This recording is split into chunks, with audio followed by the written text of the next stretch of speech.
All windows are shut down. All doors are locked. Torches all around the villages are lit. Women, children, and the elders sleeps inside the community hut. The air inside is heavily humid and damped, but no one complains. No one utters even a sound. All able men are outside carrying bolos, sickle, and other farming tools available for a hunt. A dozen of them stand guard around the community hut. Two people that looked like adventurers stand guard just outside the gate. Their iron armor shines on the darkened night as if it's signaling monster to come over to them. The star's light reflects on the man's chest plate and you can catch a little bit of his face. His eyes are attentive. His eyes are guided by what his ears hears. Every movement of the grass, every sway of the tree branches, his eyes moves along. His partner, a middle-aged man wearing a long cape, has been holding a book covered by a dark leather. Carved on it was a face of some kind.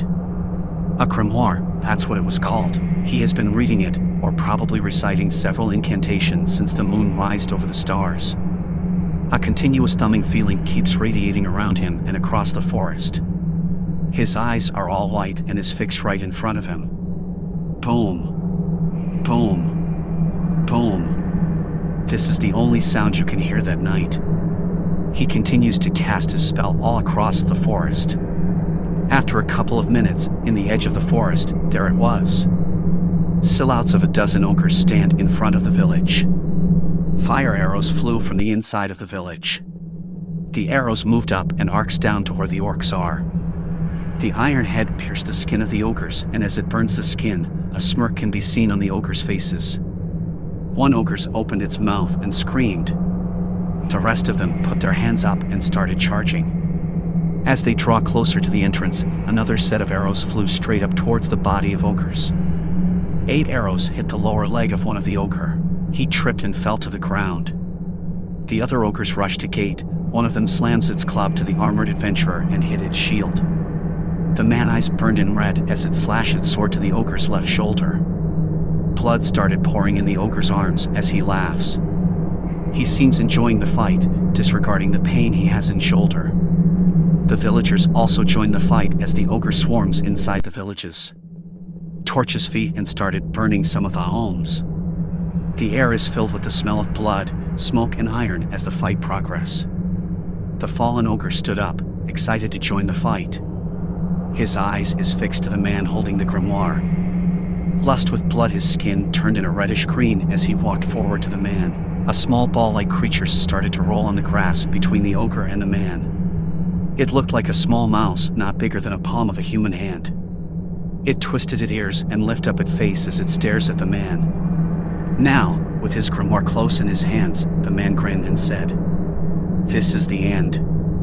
The red ogre eyes are no longer filled with bloodlust. Instead, it was covered with fear. He lifted his legs, positioning himself to run away. But before his legs touches the ground, the small creature jumped up towards the ogre's face and started ripping its nose and mouth. He helplessly struggled to remove the creatures from his head, but he has been weakened. Poison. A very potent poison started to control him bloodline, draining the strength of his arms. Within seconds, the ogre fell to its knee, still breathing, but barely moving. The other ogre who was fighting the armored man was already running away. The other ogres who noticed what's going on stopped their fight and started retreating. The red ogre, who stands 9 foot tall, are now being consumed from the inside by that small creature. From the ogre's mouth, which was ripped open, it crawled its way to its throat and started sucking the ogre's blood. After a couple of minutes, the red ogre fell to the ground, still breathing, still awake, still feeling the pain as the creatures crawl its way to ogre's stomach as it ripped him open from the inside. This small creature, an innocent-looking creature, was summoned by the man with the grimoire. It usually stayed quiet in middle of the forest and just hunt deers or small bear. It usually just launch itself to its victim's neck and take small sips of blood. Except during the full moon. During this time they become very active and will prefer to hunt the biggest prey they can find. These creatures are called Pygmy fire fox, one of the most dangerous creatures for giants and ogres. They are extremely fast with attributes both on poison and fire. They stand as a neutral creatures for human, elves, dwarves, and beastmen.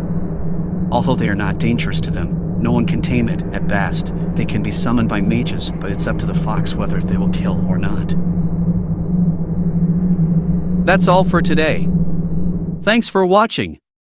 See you again for the next creature creation.